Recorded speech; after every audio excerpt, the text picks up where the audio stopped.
What's up, everybody? We're going to talk about 3 ways to collect email addresses. I think you're going to like this video if you are trying to build an email list, and I hope you are. This is going to be a great video for you. So let's get into it. So email is still important in 2019. It's a really old medium, but as far as digital marketing goes, it's old. It's not that old in the big scheme of things, but it's so important. The reason why it's so important is because things are constantly changing. Email is owned medium, and so you get to own it. You can send it out whenever you want to. You're in control of it. Facebook and Instagram, they can take away your accounts, they can ban you, and then you're out of luck. But email, you actually get to own it. You also need emails to build custom audiences inside of Google AdWords and Instagram and Facebook ads. So it allows you to really target people who are your kind of best subscribers, best people, and you're able to create so much segmentation, send it out to very specific people at specific times. It just is one of the best tools in digital marketing. I think that in 2019, it will be one of the most important tools. For most of my clients, we actually generate most of our sales from email follow-up, which is crazy, right? It's been around forever, but it's still killing it. People will say email marketing is dead. That is not true. Email marketing is very much alive. So let's talk about 3 ways to collect emails. The first way that I think most people are not utilizing is text to email. Now, I like to do text to email through lead pages. It's called Lead Digits. If you don't have lead pages, I have a link below. You can get a trial. I would absolutely suggest you try it out. But with Lead Digits, what you do is you can text a number to a word, text a word to a number. So, like for example, if you text the word veterinary to 44222, you'll sign up for my newsletter for my veterinary marketing podcast. That's actual. You'll get a notification. But what that lets you do is click their phone number and their email address, which is really, really cool. And having that call to action, one thing that people always have within arm's distance, like I even didn't plan to say that. My phone's right there. People have their phones everywhere they're going. So if you're doing kind of offers that are even for radio, or if you have a podcast, having a call to action that's that simple, right? You text the word to their phone number, it then asks for their email address, and you get the opt-in. It is a great way to collect emails, and so it is low barrier to entry, and people can do it.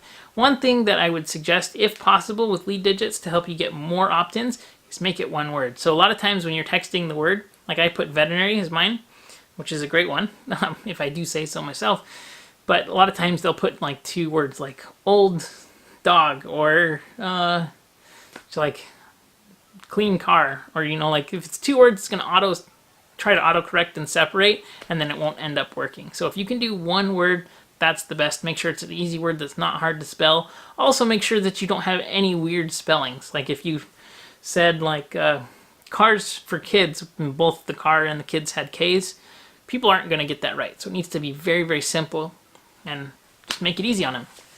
The second way to collect emails that's really effective still are exit intent pop-ups. So a lot of the website softwares out there have exit intent pop-ups. If you have something like WordPress, then you need to install it. Lead Pages also does exit intent pop-ups. You can do rule-based ones so that it will only do it on certain pages, or will only show once in a while, or only show once based on their cookie data. So if they open a private browser or something, they're still going to get a pop-up. But pop-ups are still really effective. Now, one thing about pop-ups that you're going to want to make sure and do, it can affect your page scores for both Facebook and AdWords. So if you have pop-ups, it can violate their terms of service for paid traffic. So you want to make sure that you're familiar with the terms of service for sending paid traffic and having a pop-up, because it can really derail your ad campaigns. So a way to get around that is to be sending traffic to specific landing pages that don't have those pop-ups.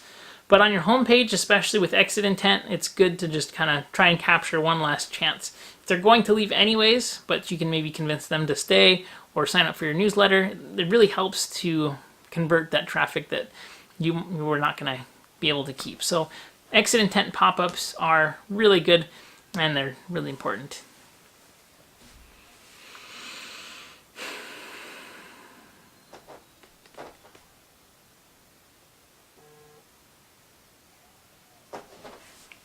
Okay, the third option that I really like in 2019 and beyond is having Wi-Fi set up so that you ask for email and or social where you can collect email.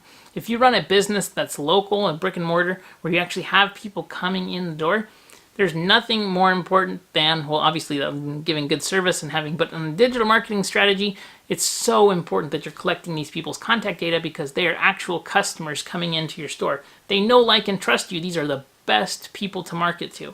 So I have a solution that I use. It's software based, and what it lets me do is use Wi-Fi. If they want to opt in for Wi-Fi, they have to give me their email address to use the free Wi-Fi. This works for a lot of businesses, especially if you have wait times, if you're a restaurant. There's so many uses for this. So it's really, really cool. If you want to check it out, you can comment below and I will send you an example of how it works.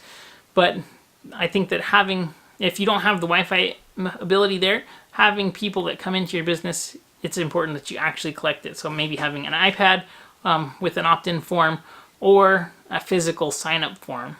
Don't underestimate the importance of email, especially for people who are coming into your business.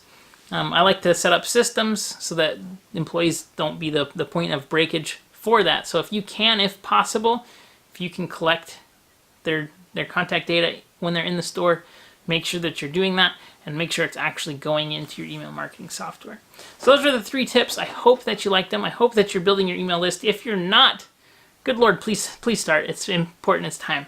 And if you like digital marketing and if you want to improve your digital marketing skills, then be sure to subscribe to this channel. I do daily marketing videos and I love it. So be sure to subscribe.